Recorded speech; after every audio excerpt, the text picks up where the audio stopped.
Oh, you did push the button. This happens every week. I gotta just have faith that someone's pushing the button because it's not me normally. Oh, well, happy Tuesday, everyone. Welcome back to Fight Club. Happy Tuesday. Happy to be here. We're excited to have y'all, and welcome to everyone, new listeners, returning listeners. Welcome back to Fight Club, the show for home service business owners looking to improve their marketing, finances, systems, and culture. We're a team of self-employed industry experts, and we get to be joined this week by two Rickies. So we have Ricky Regalado.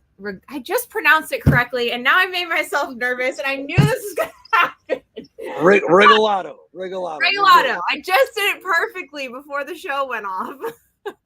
Ricky Regalado and Ricky Funk, thank you guys for joining us. And I'm going to let you take it from here before I keep talking and screw things up more. But can you guys just give us a brief rundown of yourself and your background in business?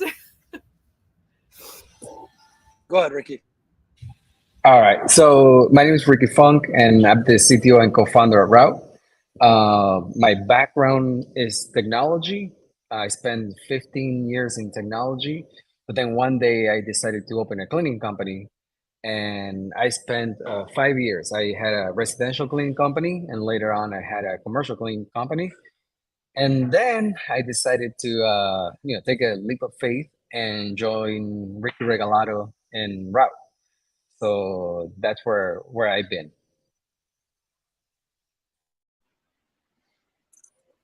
No, he's got an even better story behind that too, but we could touch on that later in the show. But so I'm in the commercial cleaning space. I started 10 years ago. I bought a franchise, coverall franchise. I learned very quickly the franchise space was not for me. I wanted to grow and scale past what I think franchise companies normally do in our space. So family business, my wife, my mother, my cousin, we've got 24 family members today in the business. We've got over 300 employees. We're in 20 states. We've went from commercial cleaning to facility services management, offer a shit ton of services. I think I'm very big on value add services. Then stayed in the cleaning space, launched the idea of Route. Thanks to Ricky, we've evolved the business as well. We've got a podcast called Cleaning and Cocktails. We do live events for the space. People would say we're trying to do too much, but I would say we're doing not enough for the cleaning industry. So just happy to be here, happy to share the story and talk shop with you guys. Awesome. Thank you guys so much for joining us. And we're excited to kind of dive into all of our areas with you. But I specifically will be talking to you guys about marketing. And for new listeners, returning listeners, my name is Taylor Maroney. I co-own a family business in South Florida with my husband, and we have a pressure cleaning and paper sealing business. So I know that very well, Ricky. And 24 family members, that's a lot. I think Martha's definitely probably going to touch on that, but that blew my mind. That's crazy. But yes, I do handle marketing side of things. That's really what I love to talk to you all about. And my background comes from the design area within marketing that then developed into helping business owners kind of understand the numbers behind marketing and how to make decisions based upon those numbers. So super excited to be with y'all here this Tuesday morning, and welcome back to Fight Club, everyone. Awesome. And my name's Megan Likes. Amanda. Dang it. Okay, Stop talking. Go, Amanda, go. All right. Well, Megan's just great, and so she should really just go before me. But I'm Amanda. I am the director of training at Power Selling Pros, and I help people win more moments, book more calls, and so I focus on the sales in this podcast. All right, Megan, you're up. I'm like her number one fan. I can't believe I talk over her. Amanda and Power Selling Pros have completely changed how my company does sales and how I even think about sales as a person, and all of my language to be more inclusive. So sorry for that, Amanda. My name is Megan Likes. I'm the founder of Bookkeeping Academy Online. I educate and empower small business owners to know their numbers so that they can live more financially rewarding lives.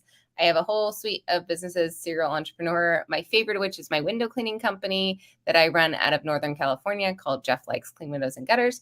I also have a full service accounting firm, Likes Accounting Company, and a whole bunch of other things that we might bring up later because I like this history of technology and this idea of software. Those have been trends of my year this year. So we're really happy to have both of you, and welcome to the show. All right. And for those who are fairly new to the show.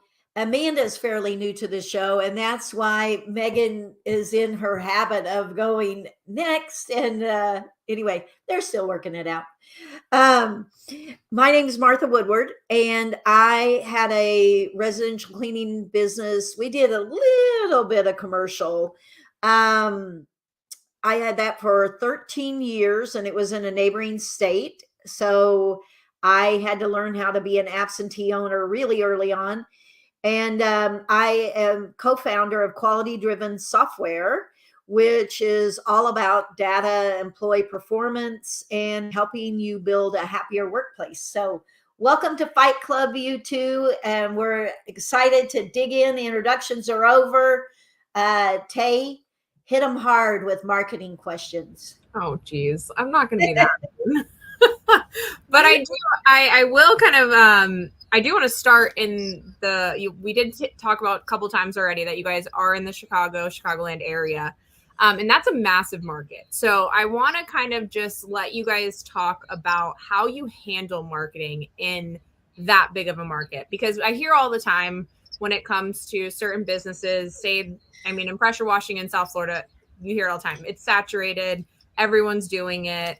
It's too big of a market, this, that, and the other. So I'd love to hear it from your guys' perspective, being in a very large city like Chicago, and then adding in the suburbs and the additional neighborhood cities surrounding the Chicago area. What is that like marketing wise for you? How do you guys even begin to approach that with such a large footprint for marketing? So we have multiple brands, right? But let's talk about Regalado, the commercial cleaning side. Perfect. It starts with the brand, right? The Regalado and our uniforms, our approach, the people that we're hiring, they become our brand ambassadors. Sorry for the L trains about to go over right now, okay. But Chicago. So, websites are great, right? Google presence is great, but you said it. It's very saturated here, but it's about people. This is a people space. This is a people industry. This is a people city. It is a lot about who you know and who you're rubbing shoulders with. So the organizations that are here in Chicago are very important. Having a great website is home base, right? Everybody always ends up finding us and seeing who we are as a company in our website. But we attend many events. We do as much PR as we can, right? I've been in the Cranes 40 Under 40. We did the Inc. 5000 4 years in a row. We use those accolades here locally. We push on the family business oriented, the way we're a family-oriented company. But a lot of the thing is innovation, right? How we're using technology to differentiate. We're a small business. We're a $20 million a year company here in Chicago. May seem big, but it's still small compared to the guys here in the Chicago market. But the way we stand out from a brand perspective, the way that we lead with culture first, that is our marketing. We spend $0 in marketing. We have no advertising. We do no ads. We do no marketing efforts other than our social media approach, the story of our company, who we are as a brand. I push the Latino card a lot, right? We're 80% Latinos in our business. And a lot of women, you go to our office, it's women in our office. They run the show. But it's my mom, my aunt, my cousin. So it's crazy to say it, but it does end up getting us that foot in the door and getting us a seat at the table is when we share our story. The days of storytelling and branding with your story is bigger than ever now, especially in a market like Chicago, because it's a very diversified market. It is. And I would say that's one of the biggest things too. It's next to saying, talking about the story, talking about how we're bringing in technology. And I'm assuming some of that is through Route, that technology that you're bringing into the company. Yeah.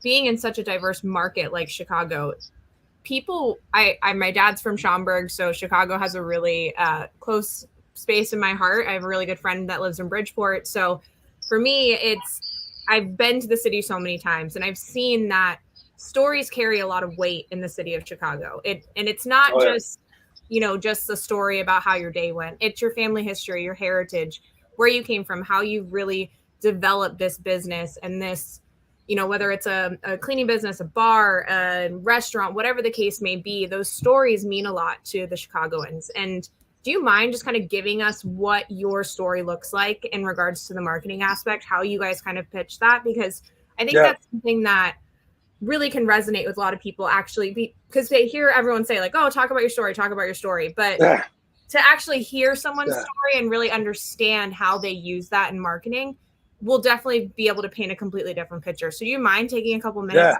kind of doing that for us? So, I mean, I would say, so we just did it yesterday, right? So I am focused.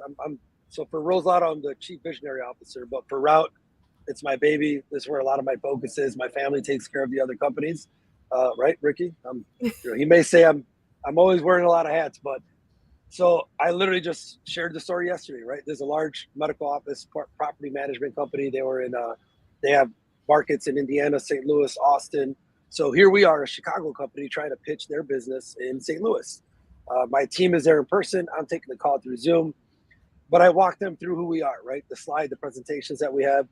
It's a picture of me, my wife, my cousin, my father, early years cleaning, right? It's the company you're going to hire, the owners and the ownership and leadership cleaned first. That's how we know what clean is and the difference between clean and, just you putting a beautiful presentation together is we talk the talk. So we share examples of that when we're pitching. We talk about the moments that we had, the lack of common sense that I had, and when you make a spill in a daycare center. I have a mop bucket in front of me. I went to go get paper towels. My wife's like, "What the fuck are you doing? You got a mop bucket. Mop up again." Stupid little things like that. It brings them inside to early moments of when we had running the business, and we fast forward to we use those moments in time to develop the acumen that you need to not only run a business but understand the business, because every person that we hire, we have a ladder of success. Janitorial technician, rockstar cleaning tech, inspector, trainer, area supervisor, area manager, regional director. So they love to see that. They love to see that there is personnel development, because what they don't care as much, I got to be honest, is, and it hurts me because I'm a tech guy, but they're like, innovation is great, technology is awesome, but Ricky, cleaning is a people industry. I need to know that you're developing your cleaners to become something bigger and better. So showing them that's part of our story is ownership started as cleaning.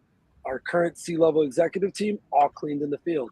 Our current middle management team started cleaning in the field. Ricky, a CTO, cleaned in the field. Like, you show that to them, they get a better respect for who it is that they're working with, right? Then we take them to how we innovate, right? And how we homegrown some of the technology that we created, because we dealt with the personal pain points. We didn't have the business acumen. We didn't have the pedigree to, I didn't go to an MBA to get my MBA in business. Like, I learned it by doing the work myself. And now we've built and scaled a business built on playbooks, built on processes that we created early on.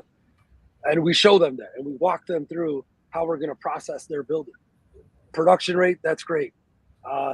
Awesome. I could spit production rate all day to you, but how are we going to assess that and actually execute that?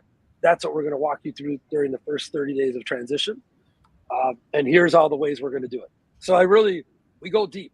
We ask for an hour and a half every time we're going to do bigger presentations though, guys, right? It's not when I'm pitching a 3-4 day a week account, one location, very different than a portfolio, $2.6 million portfolio company. Absolutely. It's a longer of a presentation, but people think we get deep, but I would tell you 8 times out of 10, like my brother sends me a side message yesterday. He's like, Rick, they loved it. They appreciated the detail that we gave them. They appreciated the passion and the care that we have.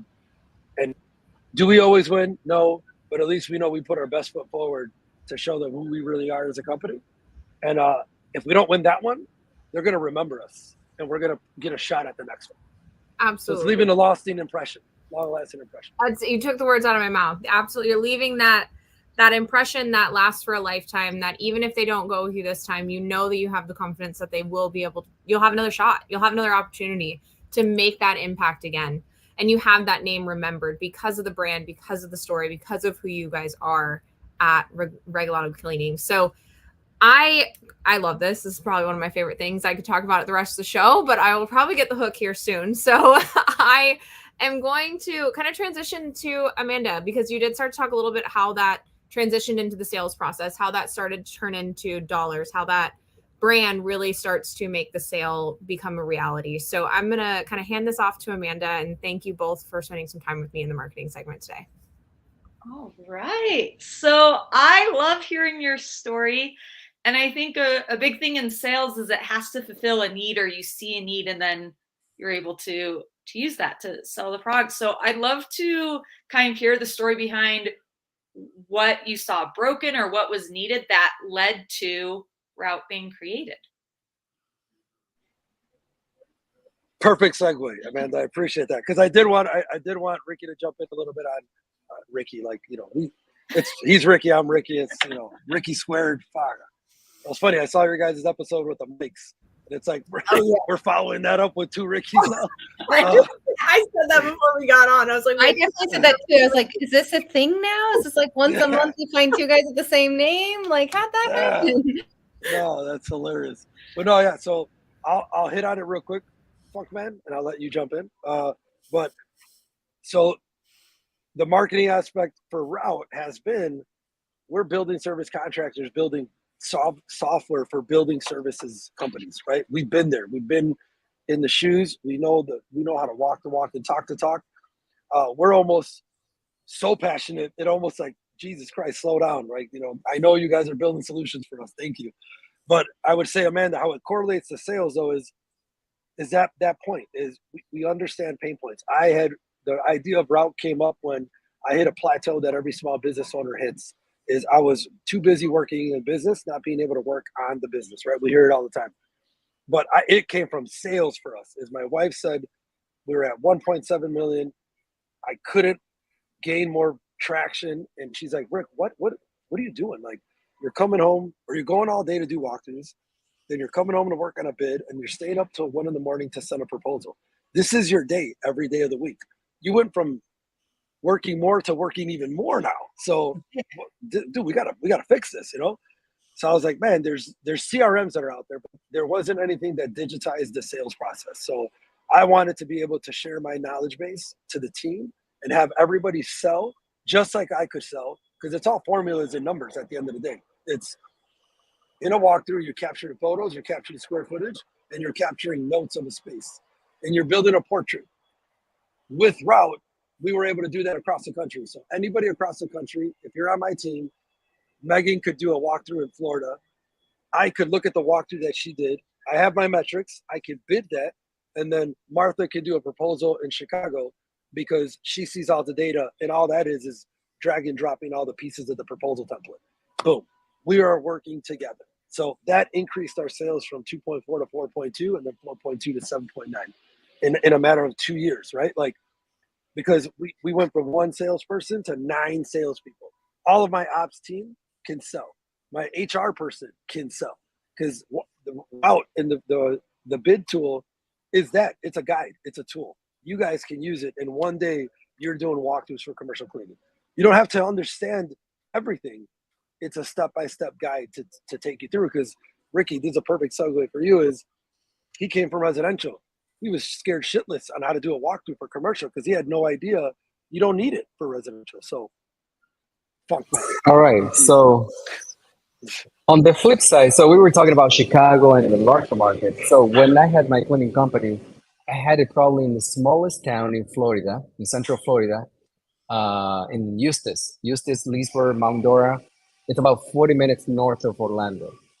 So talking about a little bit about marketing, when I started my residential cleaning company, and I used to be the guy behind the computer, you know, that was my background, technology. One day, my wife and I, the way that it started is, she used to work at a bank, and she kept seeing this person coming in every week and depositing like large amounts of money. And she asked, "So what do you do?" "Oh, I clean houses." So one day we were like, huh. So we decided to open our residential cleaning company, and brand was everything to us. I mean, we literally, so I joined BNI, which is like kind of like a chamber of commerce kind of association. And the first thing they asked me, like, they asked me, "Oh, so you're you own the franchise, right? You're the regional." I'm like, "No, what are you talking about?" And this is the first time that I'm a business owner. So I'm like, "What are you talking about?" And I look literally like a franchise, and I was just my wife and I were just the entire company. So we did residential for about 2 years and a half. And then as we were doing residential, I kept hearing about commercial cleaning. Oh, that's where the money is, blah, blah. But literally, commercial cleaning for someone that's just doing residential, it looks like this big bad monster. You have to use machinery like this and that, production rate. Wow, what is that? So one day I said, let me look up someone in Facebook. Let me find someone that knows what they're doing far away from Florida so they don't worry about competition. And randomly, I found Ricky and I said, hey, can I give you a call? He's like, yeah, sure. And then I said, hey, do you mind if I go there to Chicago for a couple of days, 1 or 2 days, learn about commercial cleaning? He's like, yeah, sure, come on up. Literally next day, booked my ticket. I went up to Chicago, learned the foundation about commercial cleaning, went back to Florida. I sold my residential cleaning company. I opened my commercial cleaning company. I was doing good, but then my software, that's my background. I wanted to do software again. So I started building my own software. And then one day I said to myself, you know, this guy, he got something going on. He's doing great. He doesn't know it yet, but he needs to work with me. So one day I send him a message. I'm like, hey, Ricky, I'll be in Chicago next week. I'll be in Chicago for business. Do you mind if I stop by? Yeah, say hi, blah, blah. Yeah, sure. I'll be there Wednesday. Hang up, book my ticket. Wednesday, in and out, same day. I flew up there. I told him, I showed him the software that I was working on. And from then on, that was it. That's when we decided to work together, Rao. And really, I feel like our mission is to change the industry. We want to change the cleaning industry. With the tools that we're building, we feel that we can make a difference in someone's, not just someone's life and family, but when you become a business owner, you're responsible. You realize you're responsible for all these different families that work for you. So if we can make a difference for a business owner, that means that we can make a difference for, 10, 20, 30 different families. So yeah. And so funny enough, we really haven't done sales in RAW, but I guess I'll let Ricky talk about that. Yeah, no. So Amanda, back to your question. You see how it all builds on each other. It all builds on each other. Yeah. No, but I would tell you, so we have done just a shit ton of work on organic for Route, right? And we've used and we've leveraged Rosalado, right? Ricky's got a great story too. We leverage that.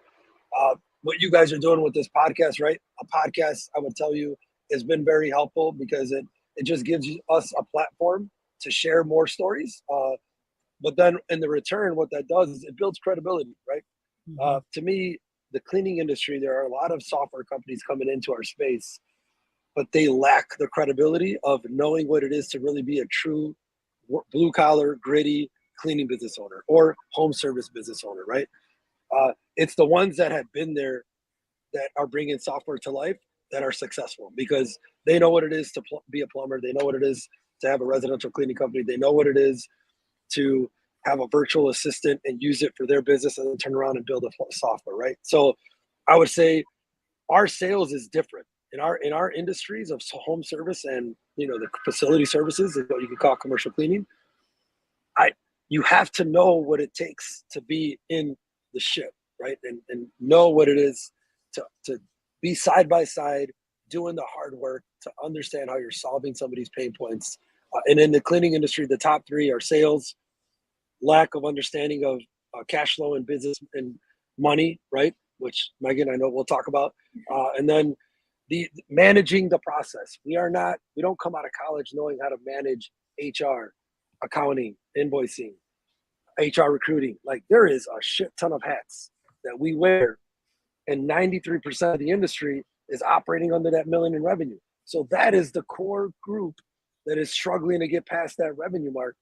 That's our mission, to help change that pendulum. And what you guys are doing, bringing this kind of a podcast too, is like home service space is a big indicator for that. So again, love what you guys are doing. But sales, us knowing our stuff and knowing our space, Amanda, is the true sales behind what we do and how we acquire customers. I love that. So I think what I'm hearing and what it boils down to is like, know your value, know your worth, know how you're different, use that, and then ask, right? You don't get what you don't ask for. And Ricky there, like just going up to Chicago and be like, I'm just going to ask to shadow and follow along, and look what came from that. So that led a really good segue. We kind of started going into revenue and money, and that's Megan's specialty. So Megan, I'm going to pass it over to you. I'm frantically typing up notes. That was really good. Okay, I think I'm going to nerd out for a minute because I love making data-driven decisions, and I feel like that's kind of a backbone feature of Route. We can go a couple different ways, and I want you to tell me which way you want to go. So we use a sales system for selling window cleaning, and when I found Amanda, I was like, this is the problem, because it like tries to train somebody to build a script, right? And you're trying to tell a story, and you're trying to build empathy, and you're trying to go through those 8 principles of the sales system, right? So we can talk a little bit about how you've continued your storytelling theme into your software by creating a system, because I love this. Everybody should be able to sell your services because they are our deputies in our company. They're the ones out in the field. They're the ones that can be knocking on doors, and they're the ones that can build route density. Do you see what I did there? Route. Yep, I did it. So I love this idea that anybody should be able to sell. So we could talk about that, or we can talk about a closed price book. My company started with my husband doing estimates, pencil to paper, and he was really bad at math, and he would occasionally give a 90% discount, trying to give a 10% discount. And so I like this idea that there's like data, there's numbers. So for the entrepreneur who's like allergic to money, by closing the price book, we can take away the feelings and no, this is how much we charge. This is how much it's worth. This is the value of our service. And we're going to just learn how to articulate that value and really upsell that. We can talk about that one. Or where I think I want to lead you, if I could just manipulate this conversation slightly, is rehashing this idea of following up. I don't think we're good at following up as an industry. I think we're really good at because we're not salespeople. So we give an estimate and then we close our eyes and run away and say, call us if you want to do it. We don't do an hour and a half proposal. Nobody does that in our industry. And then after the proposal, what is that experience of, the client called you for services. The client called you because they had this need. And until you help them with that need, we haven't actually helped them. And if we could start shifting our perspective of sales to helping our clients and our community, that could be helpful. And I know there's a ton of money in this idea of following up or rehashing. So which of those do you guys want to cover? We only get to cover one, and I'd like for you both to be able to talk. So tell me. Well, I would. Well, no, I think the later one, right? The last one that you touched on. I think. But I manipulated. I influenced. That one. Yeah. Because I mean, well, in general, the sales approach that when we created Route, Megan, it really touched on all 3 things that you touched on, right? But to your point on the last degree is people are afraid of what they don't know, right? And then they think sales in the industry in the cleaning industry. You think you're selling a service. Here's a line item. This is a service you offered. You called for janitorial. I'm going to give you a price for janitorial. So what we try to do with Route in general, Route Bid, right? The solution that helps with sales is they called you for something, but that doesn't mean that that's all you could offer. When you're there on a walkthrough, again, you already impress them because you're using a mobile app and you're taking measurements and you're capturing notes and you're talking to them, and the experience starts to change a little bit. For me and for the ones that come back to us and the users are like, it worked, right? I'm like, what worked? It's, elaborate. They're like, they saw I was already different when I was there using the mobile application. And then Rick, this is the stuff we love to hear, Megan, right? Is they went in there for janitorial, but when they were there measuring the floor types, counting the window panes, counting the air ducts to get high ceiling dusting, they went back and proposed to them a full facility assessment. And they said, carpet cleaning is going to be this because I already measured the square feet. You didn't ask for it, but I know it. Strip and wax is going to be this. BCT or tile and grout scrub is going to be this. You had 142 windows times 2. This is boom. You gave them a full blown proposal. They didn't expect that. So right off the bat, they're like, wow, I didn't ask for this, but you gave me all this. I'm curious about tile and grout. I had always been curious about that price. You know what? Let's check that box. I don't need that. I may need this in 3 months. Awesome. So At that early on though, Megan, route bid, it stopped there. When Ricky came in, it's really where he exposed a lot more areas we could have developed is the follow-up. 100% is we didn't have a follow-up solution in the first iteration of route. He came in with lead management, a light version of CRM, but what it did is it reminds you and it alerts you, hey, you sent the proposal, you didn't win the whole thing, or you didn't win in general, you might want to follow up. And the beauty of capturing all that information, you guys, is in 3 months when they do call back, or 6 months, they had a bad experience, they call you back. In 9 months, the RFP's up, they're coming back out for RFP. You've got all the data. Your data's there. You don't have to go back and do another walkthrough where the rest of your competition is going back. And to end with, the data's only, it's numbers. It's there. It's good enough to what it looks like, and it shares with you, and you have an assumption based on data. I would argue the new trend or the new evolution of data-driven should be data influence.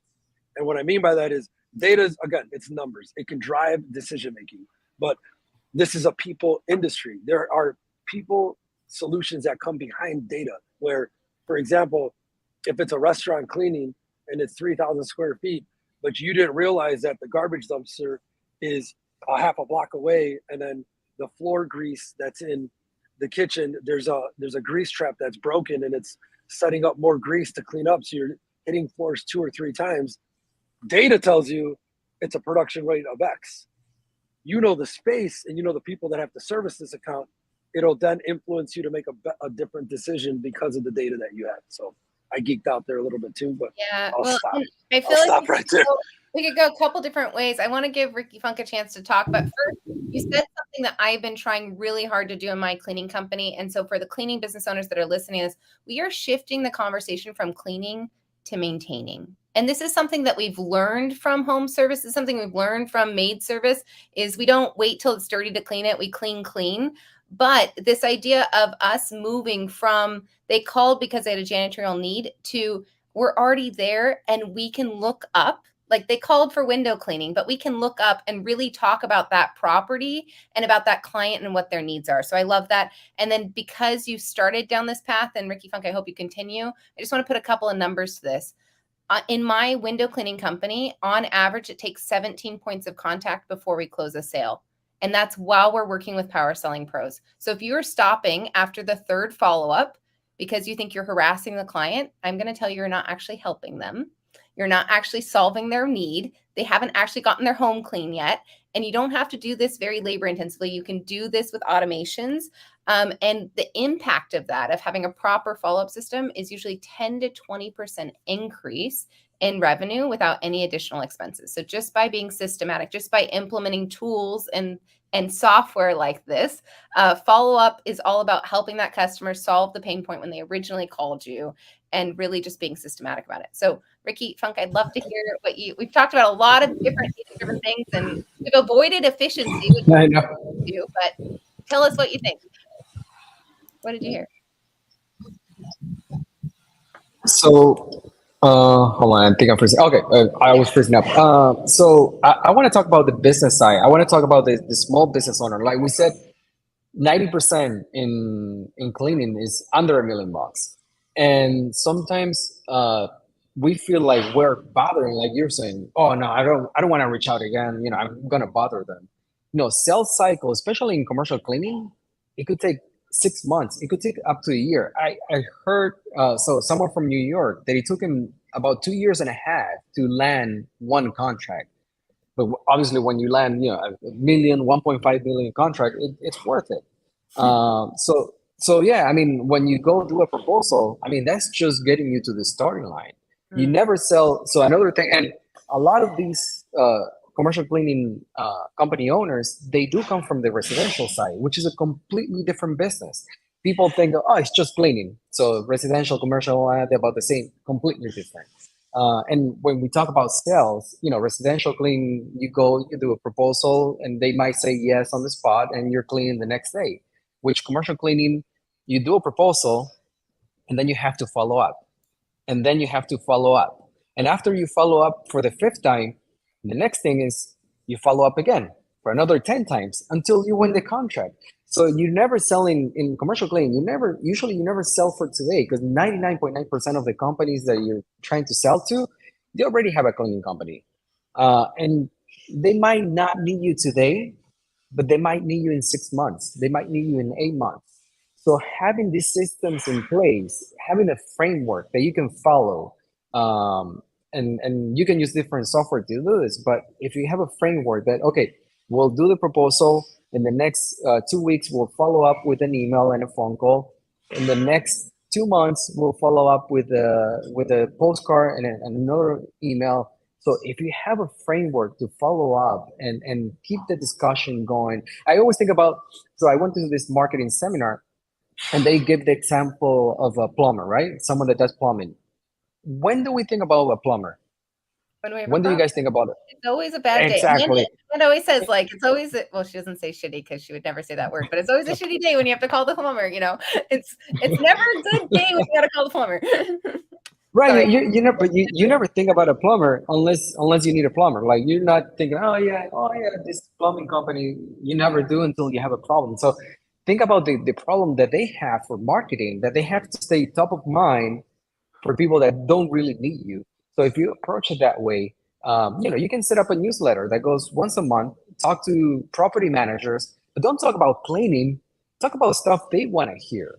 You just want them to think about your company's name when they do need cleaning. When they're like, I'm not happy with the way that this company is performing. Oh, Meg's cleaning company. Yeah, let me reach out to them. So Tay, yeah, I mean that Tay, I've been trying to beg Tay to set up educational newsletters for years. I love this. I was going to say something, Megan, too. So you guys are talking about, so follow-up is not just in the first sale though. Remember, I think I said, so we do like 20 different services for our companies or our clients. Is it's cleaning is the entry. It's the way in. It's the lowest margin, but it's the way to get a foot in and gain the trust from the client. Because then next you should be thinking about landscaping, snow plowing, HVAC, electrical, everything within a facility you can do, or you have a partner that can do it. So when you said look up, literally when our second day of training with our cleaning technicians, we train them to look up. Look down, look up. Look up. If there's a ceiling tile that has a stain, notify us. If there's a light bulb that's out, notify us. If there's a door handle that's not working, notify us. Because then our internal team notifies the client, hey, do you need additional handyman or maintenance services? We can dispatch one of our technicians out there. So our technicians are technicians. So cleaners shouldn't be looked at as cleaners. Cleaners should be janitorial technicians, because the technician part helps them gain that value of their troubleshooters. They're solving problems for you in your space. Not everybody's going to do it. Don't get me wrong. I'd be lying to you to tell you that everybody fucking looks up. I'm sorry, I swore. But sorry, yeah, I swear a lot. I'm sorry. It's okay. So do I. Yeah, but think about but the ones that do end up being that first person you're going to call to be an area supervisor. They're going to be that next person that can become a manager, because the fact that they are looking up and the fact that they are giving you the ability to give that client more value because they're there in that space. I mean, talk about value add, and it's a follow-up. And you're helping them. They can't have their eyes on everything. So if we can shift this conversation from sales to helping, to serving, home service, we're serving the client by maintaining their property. I love that so much. So many good takeaways from this segment. But if you are not following up, Royce Ard, kind of a legend in the cleaning industry, has a 7-year follow-up sequence that he still runs, because you want to be there. I also love, I heard Ricky Funk say, like, the people that you're selling to already have a cleaner. Why is that deterring you, right? You're available. You're going to stay present. You're going to stay top of mind. And there's systems that can help you do this. This doesn't have to be labor intensive. This doesn't have to be manual. I wish that we could keep going, because I have like 3 other things I want to pivot to, but I'm going to pass you to Martha so she can talk about people. And thank you both for your help in the money section. Man, I'm like you. There's a gazillion topics.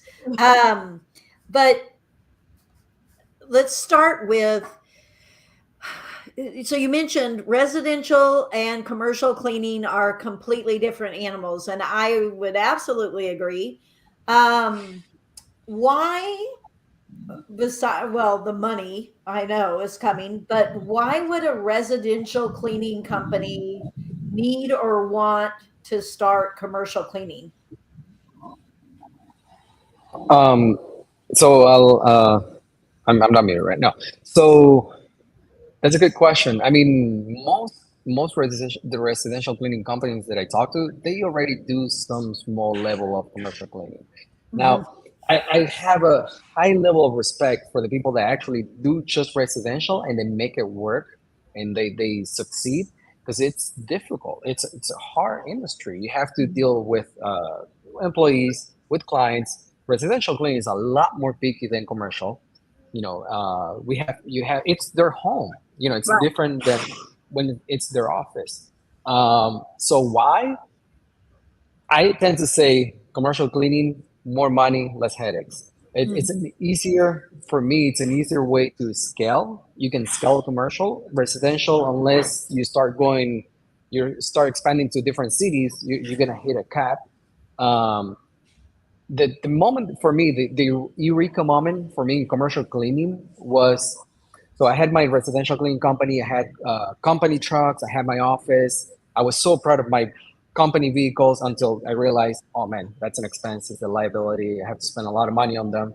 But the moment that it was eureka that I wanted to move to commercial was when I learned that, oh, commercial cleaning, you actually put all the equipment, all the clean solutions, everything in the place, in the facility. So it's like having your small little office at the facility. So I'm like, wait, so if I want to get started in commercial cleaning, I don't really need an office because that's their office. That closet, we're always proud of that closet because that's our office in the facility. We don't really need commercial vehicles until we hit, we start maybe selling floor services and all that. But when you just get started, you don't really need commercial cleaning vehicles because you tell your employees, this is the facility that you need to go there, clean, when you're done, go back home.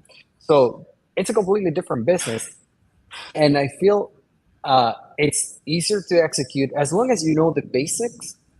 It's easier to execute than residential. Residential needs a ton of logistics. Yeah. Commercial cleaning, if you go for the mid to large contract, man, it might be just one location where you make.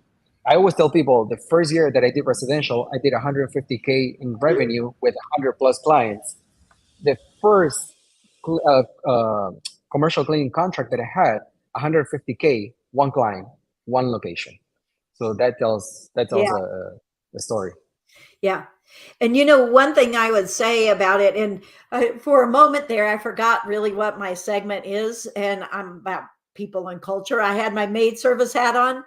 Um, but you know what I would say when you were talking? I thought the one of the common denominators in both residential and commercial that I found was both sets of people, they just want to be taken care of. They just want you to take care of them, their property. And I mean, we all love feeling like you're easing my burden, whatever that burden is. Um, but I want to get back to, my segment. And you mentioned right at the top of the show that you lead with culture. You don't spend a lot of money on marketing and everything. You lead with culture, and that's absolutely in my wheelhouse. So let's talk about that. What does that mean? Uh, yeah, so a lot of different meanings, right?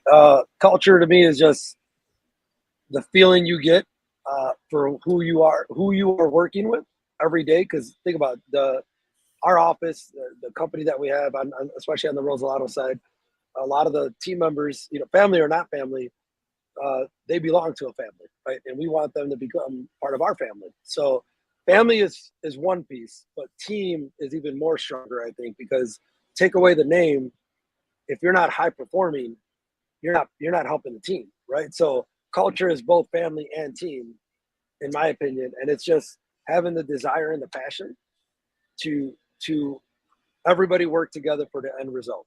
And we have bad times, we have good times, we have some really bad times, but It's the culture that we have and the core of us as humans within the company. It ends up pushing through all the negativity, right? Because there's a ton of negativity in the world. There's a ton of negativity in the business world, especially. But we've led with positive vibes, and it always outweighs the negativity. So, I mean, a lot of different meanings, Martha. Like, Right. even when you guys are talking about residential and commercial, we always went back because we did residential early on, and we cared about the logistics of it. Like, how can I fulfill a full-time offering for the team members that are coming into my company? It was difficult to get that on the residential side. We're on commercial, one account, 5 days a week, 8 hours a day, boom, full-time. Like, Yeah. they're going to put their best foot forward for me because I changed their life by giving them a full-time opportunity. I showed them the path of success. I created them a roadmap. They're going to bust their ass for us, with us, because everybody's doing it. When you all work hard and stay late or come in early or work hard and play, what do they say? Work hard, play hard. Yeah. Everybody feels it.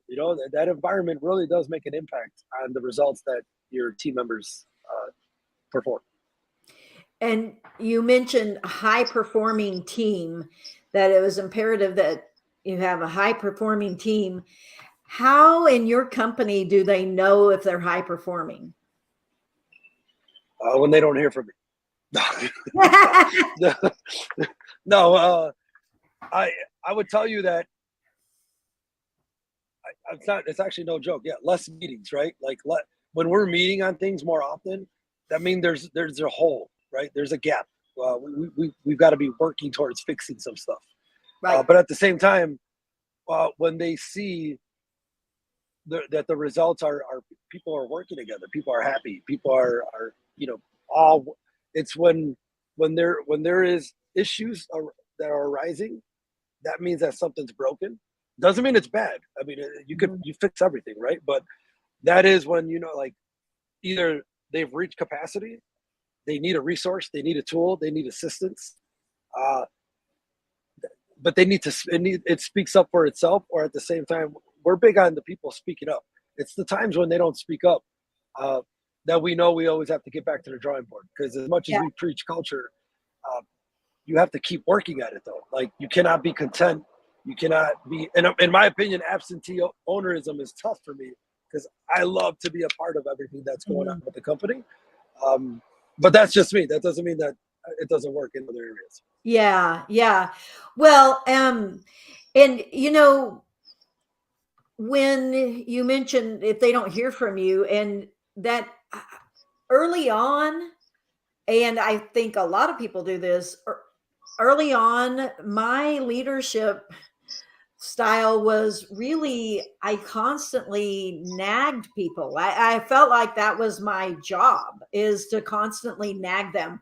Remember, don't forget about this. Remember, don't forget about this. And it was like every day we were stopping our techs as they're heading out the door to remind them basically of their job responsibilities. And then one day I kind of had that aha moment of, no, why the heck am I doing this? And we really shifted it to where, let's lay it all out, make it very transparent about what's expected.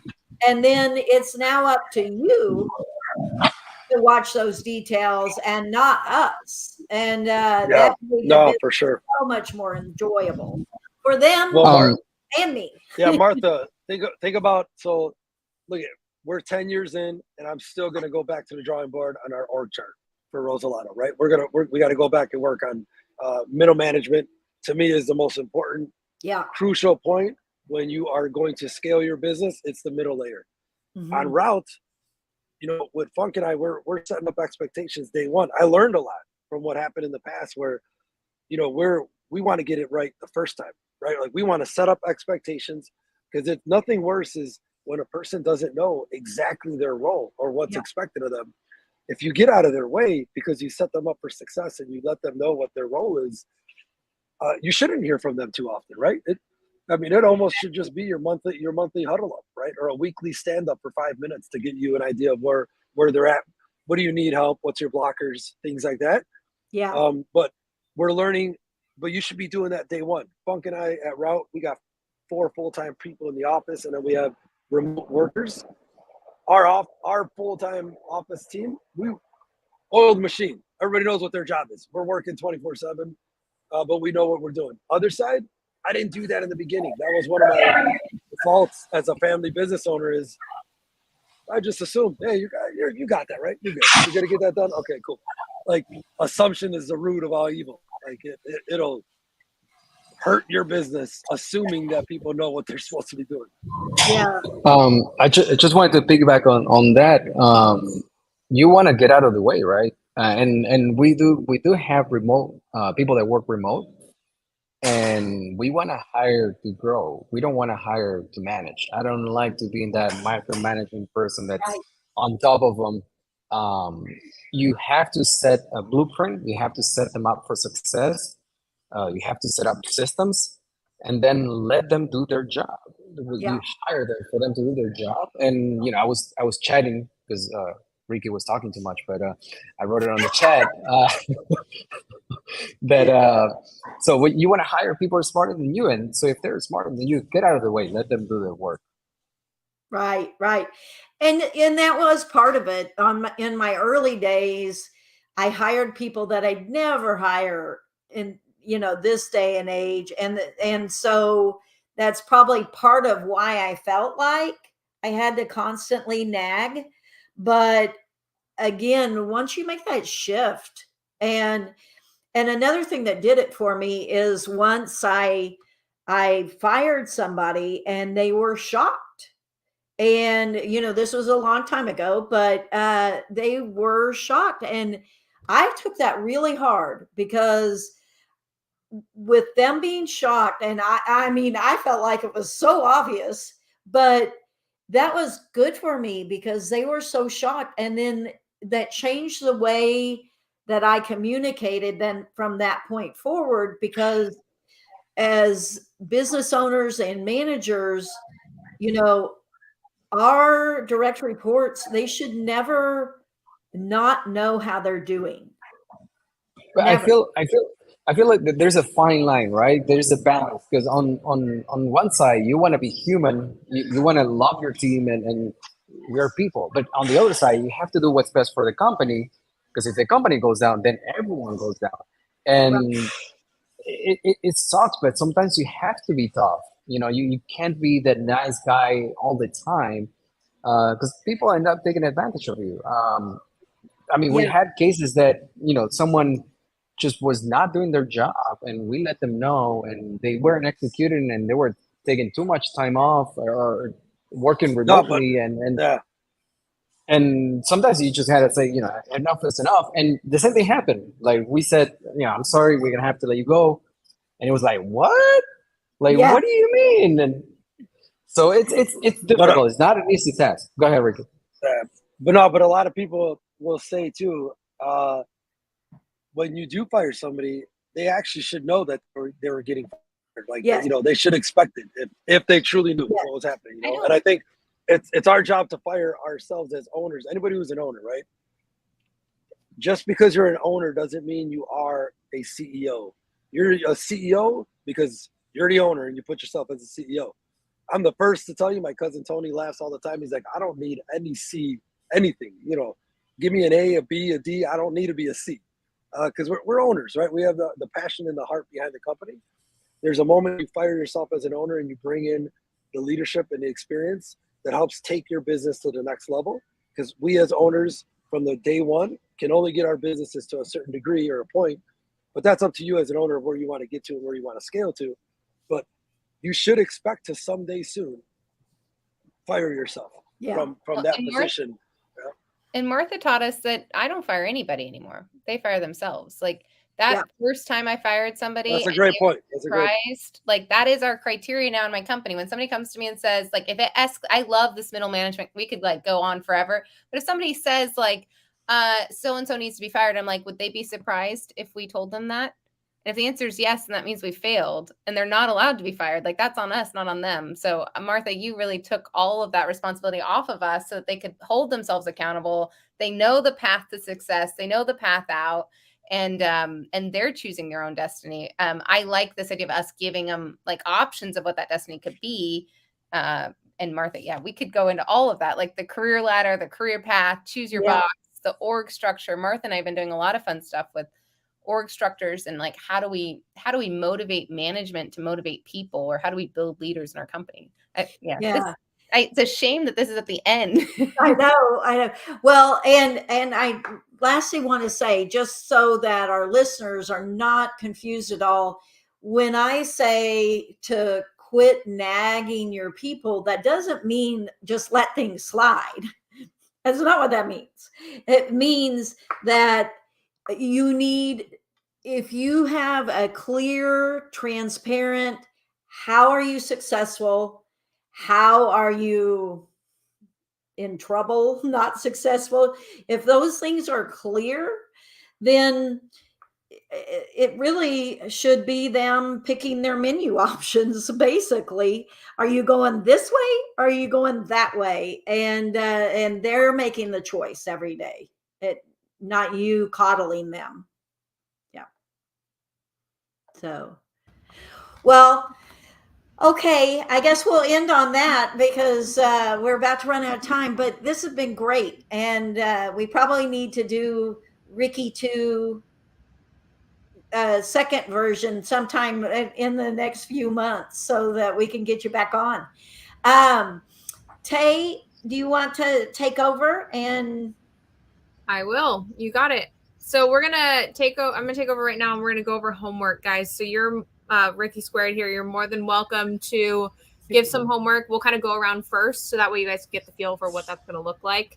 But for listeners, this is the time for you really to put into action what you heard today. So it's very important that you're not just listening to this podcast. You're not just kind of like taking in more information and not being actionable with it. So for homework, we do ask that you only choose one piece. We're about to give you 6 pieces of homework, and that's a lot to accomplish within 1 week before the next show. So really focus on one that spoke to you, one that you know is something you've kind of had on your plate that needs to get done, and you just haven't been avoiding it kind of, and today was that spark you needed to get it done.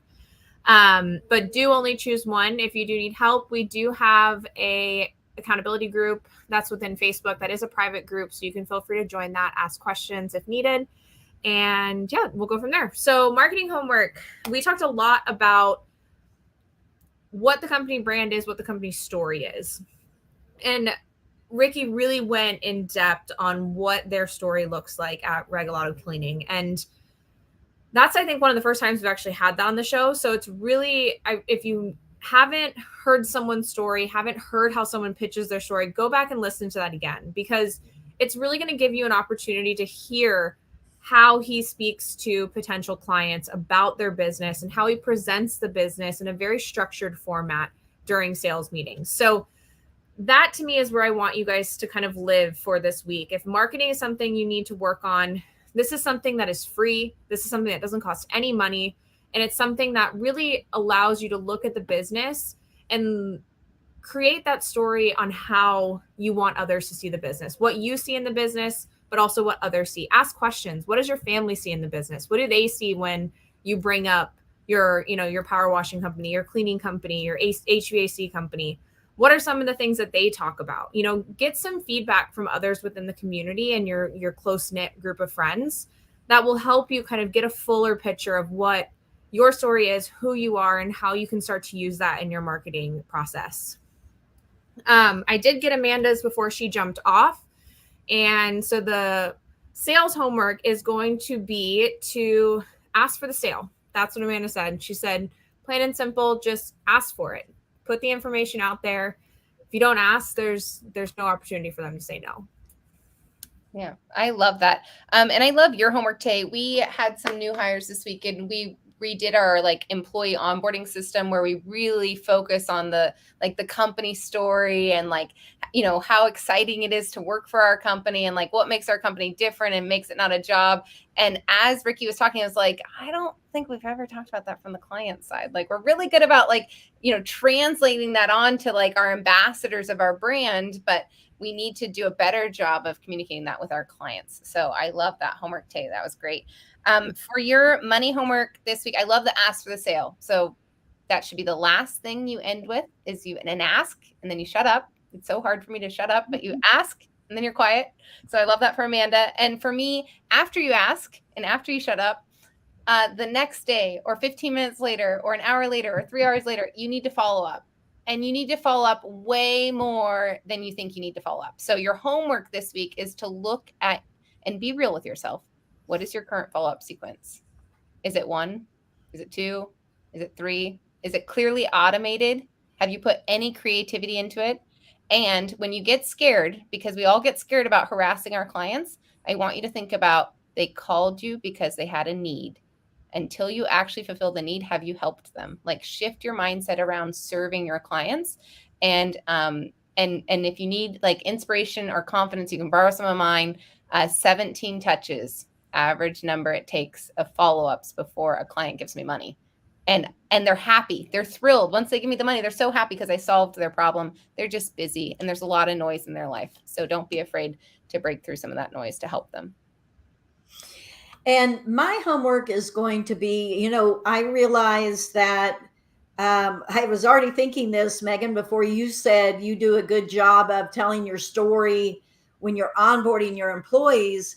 Honestly, I didn't. And I'm sitting here thinking I really could have, even in ads, definitely on my employment page, I should have leaned into the story of how I was kind of a bad leader in the beginning and how we evolved. And I think, I think if an employee is reading kind of, it doesn't have to be your evolution, but I probably would have talked about the evolution because it was a before and after story, and we made it a great place to work. And I think it's more believable when you talk about the evolution, not the we're a great place to work kind of thing. So my homework would be how you always read bad reviews. That's like how you always read how the owner responds to bad reviews, because I feel like that's kind of what you're hitting on right now is like owner being realistic about the transformation within their role and leadership in the company. Like that does say a lot more than. So consider telling your story as of how you've evolved within your company culture and see how you can weave that into attracting top talent, because I think they want to hear that story. So that's a homework. Okay. Ricky Funk, which you want to give homework?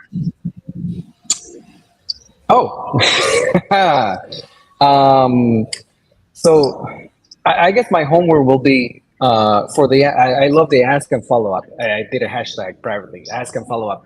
My homework will be for people to create a system, not just randomly pop in that follow up. Let me follow up 3 weeks later. Let me follow up. I feel like I should follow up now. Create a framework, create a system. Even it all starts from the cell, right? Email, mail, cold calling, knocking on doors. We used to do everything, attack from every angle to get the sale. And if you're not gonna, probably you might not get it that same day. Then have a system, a framework to follow up every, I don't know, after 3 weeks, after 2 months, after 6 months. Have a newsletter that automatically goes every month for the next year. So create that framework for your company. Good. So I'm going to go kind of where Tay and Martha were going. I'm going to say brand identity, right? So branding is one thing. Brand identity is the next level of truly understanding who you are as a company, because it's the number one thing I would say. If anybody asks, how did you guys become, how did you grow? How did you become successful? It's our brand. It's who we are. People know us everywhere here in Chicago. Out of the country, people fly in from out of the country to learn about our company and our culture. Our office looks, we made it look like a tech company, right? We made it look like a place that people want to come to. The gear that we print, we have a screen printing in-house. We do all of our branding in-house.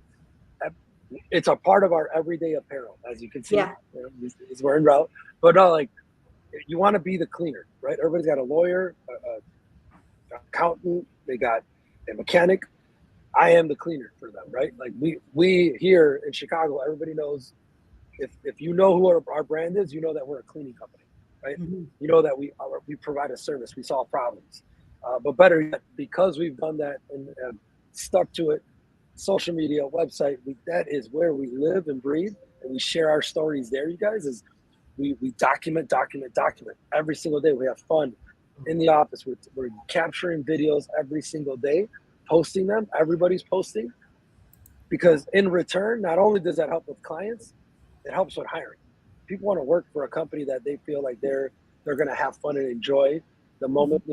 Nobody likes to work, Right.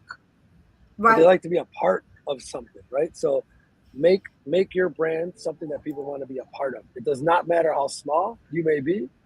You can look the part, you can fake the funk, right? Mm-hmm. Where I heard it from somebody that always said, oh, it was Karen. So I interviewed somebody on my podcast, Karen Martinez, awesome woman, fellow Latina. She built $100+ million clean company in New Jersey from zero. Wow. And she said, Rick, every time I went into an office to bid, every time I went and I competed against a larger company, if I was a $1 million company, I acted like I was 10. If I was 10, I acted like I was 20. If I was 20, I acted like I was 50. If I was 50, I acted like I was 100 million. I always acted like I was bigger, and it just stuck to the brand, and they assumed we were a larger brand. Mm-hmm. And that's because of the identity of the brand. So I would say brand identity is my takeaway. Work on your brand identity. That's great. And before Tay closes us out, I wanted to say one little thing.